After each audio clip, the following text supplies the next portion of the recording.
Hi friends, welcome to NAS Hostel class. So today we are going to learn remaining questions from the fifth chapter, Print, Culture and the Modern World. So previous video lo మనం 6 questions complete చేసుకున్నాం.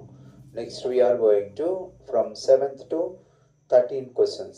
7th question, who brought the knowledge of woodblock printing? Friends, this is very important. Woodblock printing, the knowledge of woodblock printing technique to Italy during the 13th century. 13వ శతాబ్దంలో ఈ would block printing నాలెడ్జ్ని ఎవరు తీసుకురావటం అనేది జరిగింది? ఇటలీకి ఎవరు introduce చేశారు అంటే, ప్రింటింగ్ ప్రెస్ రాకముందు, John Gutenberg printing press find out చేయకముందు వుడ్ బ్లాక్ ప్రింటింగ్ అనేది ఉండేది. సో దీన్ని ఇటలీకి ఇంట్రడ్యూస్ చేసింది ఎవరు సార్ అంటే, the Italian explorer Marco Polo. ఆ వ్యక్తి పేరు ఏం పేరండి? Marco Polo introduced the wood block printing technique from China. చైనాలో స్టార్ట్ అయింది అది, ఆ ప్రింటింగ్, వుడ్ బ్లాక్ ప్రింటింగ్ అనేది. సో దీన్ని ఇటలీకి ఇంట్రడ్యూస్ చేసింది ఎవరు సార్ అంటే Marco Polo. Next question, how had hand printing technology introduced in Japan? Hand printing technology, printing press రాకముందు జపాన్కి హ్యాండ్ ప్రింటింగ్ టెక్నాలజీని ఎవరు ఇంట్రడ్యూస్ చేశారు సార్ అంటే, బుద్ధిస్ట్ మిషనరీస్, బౌద్ధ మతానికి సంబంధించి బౌద్ధ సన్యాసులు దీన్ని ఇంట్రడ్యూస్ చేశారు.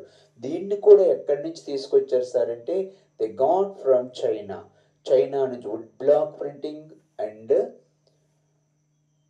Hand printing technology also introduced. So from China only. Around 768 BCE, before Common Era.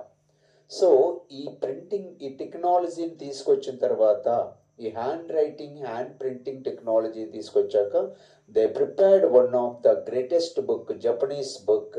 That book name was Diamond Sutra అనే పుస్తకాన్ని వీళ్ళు ప్రింట్ చేయడం అనేది జరిగింది సార్. ఇప్పుడు 868 BCE, బిఫోర్ కామన్ ఎరా. Next question, what did the grim brothers published? So grim brothers అనేవాళ్ళు జర్మనీకి సంబంధించిన వాళ్ళు. ఫ్రెండ్స్, ఇక్కడ మనకి మ్యాప్ పాయింటింగ్లో కూడా అడిగే అవకాశం ఉంది. ఇటలీని అడగవచ్చు, తర్వాత next Japan also maybe he will ask us, Italy, Japan. And next ఏంటి సార్ అంటే జర్మనీ. సో జర్మనీకి సంబంధించిన గ్రిమ్ బ్రదర్స్ ఏం చేశారు సార్ అంటే, they prepared traditional folk tiles.